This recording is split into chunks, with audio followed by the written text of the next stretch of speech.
Welcome back. We're closing in on the last week of our celebration in honor of Family History Month with our Every Day is Tuesday's Tip Day here at the Legacy Virtual Users Group community on Google+. A few days and letters of the alphabet ago, I showed you that although I'd done the research and found the records, the Swedish Lutheran Church's household examination records, I'd entered the events, abstracted what was in the record, and filed those documents.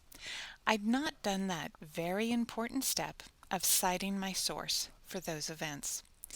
I recall that at the time I was looking into how to cite these records, reading through both Evidence Explained and Cradled in Sweden, must reading if you're doing Swedish research. And I was also carrying on an email conversation with another Swedish researcher on the Legacy Forum as we worked our way through the process. We came to some conclusions. I wrote up a memo for my Swedish research file, and then promptly moved on to other things. Imagine my surprise when I brought up my Swedish ancestors to use for quality versus quantity to see only one little blue book in the section for sources. At first, I thought, how embarrassing. I'll go back and source everything and then finish my quality video. And then I thought, Tessa, you're among friends here. I'm sure there are others who have some holes in their source citations. So I decided to share that just like everyone else doing genealogy, I'm not perfect. I've sometimes forgotten to put those source citations in my legacy family file. And I thought this would be a good lesson in catching my mistake, fixing it, and moving on. So let's do just that. Just a reminder, because we've all done it, but we're changing our ways starting today. So you found that record, document, or image, and you want to add that piece of data to your legacy family file? Stop and get the information together to cite your source. But what is a source, and how do we use it in our genealogy? This Wordle pretty much shows all those terms we should have running through our head as we work on our source citations. Without a credible source for our event or fact, it's simply a statement without any support. When we focus on an event or fact, we also look to the source to see if it supports or discredits that fact or event. Clearly knowing the quality of the source helps us in our analysis so we can draw a sound conclusion, although not a final one. It's basically a proof argument. There's been much discussion of sources. It's one of the favorite topics for our conferences and seminars. It's the subject of books, articles, blog posts, and hangouts. Our topic today is not about sources per se. We know what they are and why they're important, and we understand the need to record a complete source citation. What we're going to discuss is how to work with sources in Legacy and the new feature, or at least new to version 8.0, of source quality. If you'd like a primer on sources, the two standards are Evidence Explained by Elizabeth Schoen Mills and the Genealogical Proof Standard by Thomas Jones.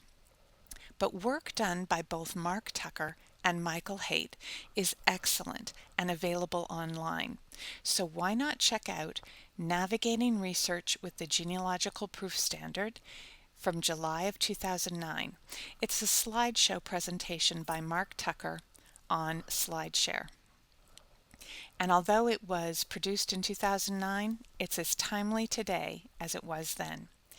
And Analysis of Evidence in the Genealogical Proof Standard and Reasonably Exhaustive Research. Both of those posts were by Michael Haight at his blog, Planting the Seeds. In the Legacy Help System, if you type in the keyword phrase quality of sources, you get this summary about the new, in version 8.0, source quality feature. We go through a three-step process for determining the quality of a source. First, determine whether the source is original or derivative. Second, determine if the information is primary or secondary. And third, determine if the evidence is direct, it answers the question, indirect, it helps answer but not directly, or negative. If you want some great visuals to help you understand the meaning, definitely watch Mark Tucker's SlideShare presentation. Back to my obvious failure to include my source citations. Today we'll discuss sources and source quality in regard to my household examination record events for Olof Persson. If you're not familiar with it, the Household Examination Record is a Swedish church book that contains information about all the people who lived in a specific parish in Sweden. The Lutheran State Church was responsible for keeping track of people. The Family Search wiki page about household examination records is excellent. For our purposes, they're similar to censuses, except they're kept on a yearly basis, and they include additional information, like when someone moves in or out of the parish, together with where to find them next, either another parish, or perhaps they move to a different location in the same parish, or perhaps they're off to North America. People are added when they're born, their vaccinations and military conscription is included, their farm name and number, their employment, their marriage partner and marriage date, and they're crossed out when they die or move, and you can even learn if they passed their quiz to be able to receive communion. They apparently received scores for catechism knowledge. The household examination records tended to be used for a 5 to 10 year period, depending on the size of the parish. You're able, with a birth date and location, to verify a person's birth and baptism records for parents and witnesses, or with a death date to verify the burial records. Working through household examination records and their corresponding records, you can literally trace your Swedish ancestors back and forth through time. Household examination records are at the Family History Library and their various centers. They're also online now through Ancestry.com, as well as 2 additional online companies located in Sweden. If you have Swedish ancestors, these are an amazing and really fun resource to trace your family members. If you're going to use household examination records, you're going to have to learn how to cite them as a source.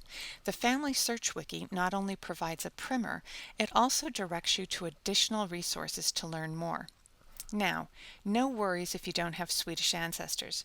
You can simply watch this exercise and then work through these same steps for whatever source might be new to you. And keep in mind that the household examination records are Swedish Lutheran Church records, so perhaps you have Roman Catholic Church records or Greek Orthodox Church records. The methodology is what's important, and it's what we'll be following here. But if you do have Swedish ancestors and you're using household examination records or other Swedish records, be sure to read more about them at FamilySearch.org. And you might even try checking out the Family Search Wiki for your own particular brand of church records. Although I've mentioned this before, I truly believe that the best book out there for citations is Elizabeth Shown Mills' Evidence Explained. What the Blue Book is to lawyers, Evidence Explained is to genealogists and family historians. Simply put, the Bible. In addition to the book, Elizabeth Shown Mills has this great website which provides some of her book content, sample text pages, sample quick check models, and a terrific forum where you can ask questions and get a conversation started that oftentimes Ms. Mills jumps in and takes to the next step. This is a website to bookmark and use. In fact, using the search with keyword Swedish brought up 4 results, including church creations and publications. Bingo! This is a blog entry which discusses that church records are just that. They're not vital records, and they have their own citation format. If you haven't checked it yourself, she also tells you where to find the information about church records in Chapter 7 of Evidence Explained. And that forum I mentioned? Check it out for further discussion or the nitty-gritty of some source citation questions. Also take a look at the quick lessons on the website. This quick lesson 2 is an excellent discussion of sources versus information versus evidence versus proof. And at page 314 from Evidence Explains Quick Check Model, and I'd keep that number in the back of your head. This is image copies, digitized online church records. And here we can see the basic template and the parts that make up the whole of this source citation. She also shows you how to cite the lesson if you plan to use it in any of your research or writing. So now that we've found where to look for information about household examination records and source citations, let's find a few of these search records and start crafting our own source citations. I did my original research back in 2010 at the Family History Library, so I was a relative newbie at the time. At least that's the excuse I'm going to use for why I didn't include my source citations. Now, with the help of the Swedish consultant, she explained how to find the records on GenLine, she showed me how the records worked in tandem, she translated some of the notes, and helped me read unfamiliar writing. It's a huge bonus when you research to get that type of an assist. And I had this same type of luck at the Minnesota Genealogical Library. I went on Swedish interest days and got lots of assistance with Swedish translations and suggestions for further research. Just a reminder, if you needed it, that it is not all online, and even if it were, you're missing out if you don't join local groups or groups where your ancestors lived. The interaction and camaraderie with other genealogists and family historians is a huge part of the fun. I originally found these records online through GenLine, and that's one of the Swedish companies that filmed the church records. That company was bought by Ancestry.com. If you search the card catalog, you can find Sweden church records 1500 to 1941. And if you already have the records, as I did, you can search by GID number. And you might notice that warning in red on the yellow background on this page. It might be just me, but I kind of thought these records, maintained by the Swedish Lutheran Church, would be in Swedish. No surprises here. And it's not really an issue, since much of what you're looking for are the names and dates.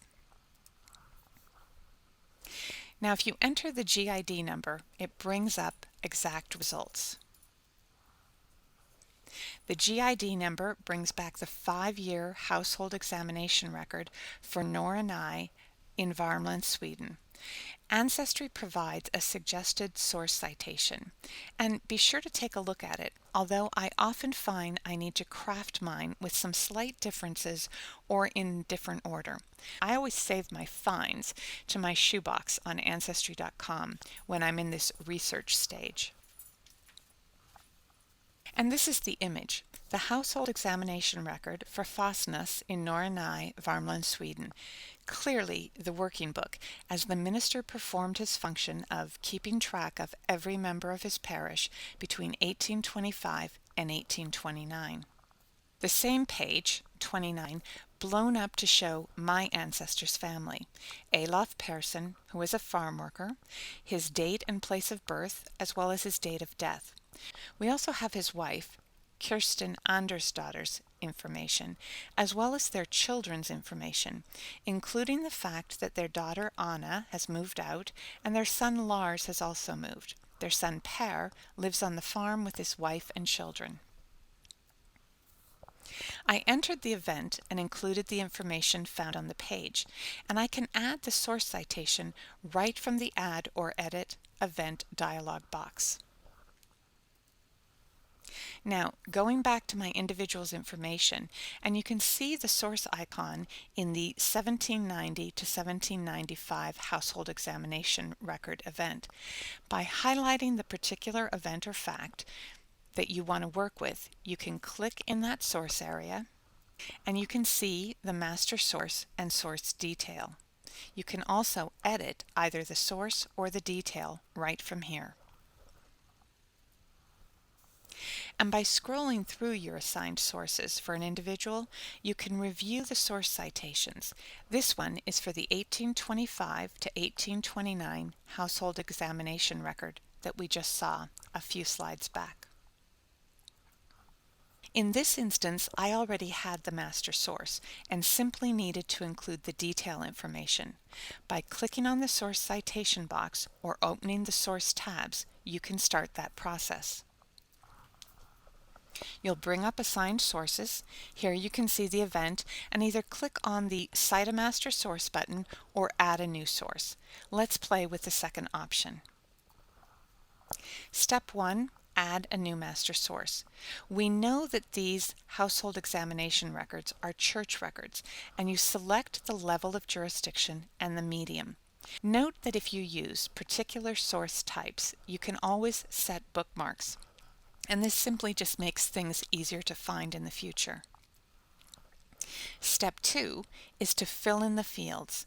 Remember, these are suggestions, and I would say they're suggestions for splitters, not lumpers.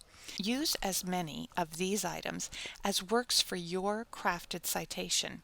We're not following source citations blindly, but we're thinking them through. A big help with Legacy is these great comments in the white boxes. It's a cheat sheet of sorts. If you're wondering what goes in that box, Legacy will give you an assist. And as you craft your master source in real time, you can see what it'll look like in the output preview. Now, if you recall from Evidence Explained, we had the template for church records. If your copy of Evidence Explained is open or you make a note of that page, simply type it in step 1 of Add a New Master Source. And Legacy brings back the templates based on the book. Pretty sweet. It's a nice way to confirm that you're using the correct template. Just click on the template you want and you're good to go. For my purposes, I use source list names by record type, then by country, and state or province if applicable, then document title, and if there are various resources that I've used, for instance Ancestry or GenLine, then I make that note. Remember, the source list name is for you to find your master sources. It doesn't show up in the citation. I add the church name, and because I'm a lumper, all of my household examination records will be found in my master source. I copy and paste the information provided by Ancestry about the source and the database, again, simply for my information. It's not included on the reports. You can see what my master source looks like for Ancestry's version, as well as GenLine's version. Now, on to the source detail. I add the parish, county, and book in the title. I include the GID number, the volume and page, as well as the household and the date recorded. The preview shows that my source citation follows both Evidence Explained and Cradled in Sweden's suggestions. Now we're going to take a look at the surety level and analyze the source quality, and that's down there in the optional section. But first, I want to show you how I work my comparison. The parts of the citation from Evidence Explained template are in the far left-hand column, from Ancestry's template in the center column, and from the Legacy template as I crafted it in the right-hand column.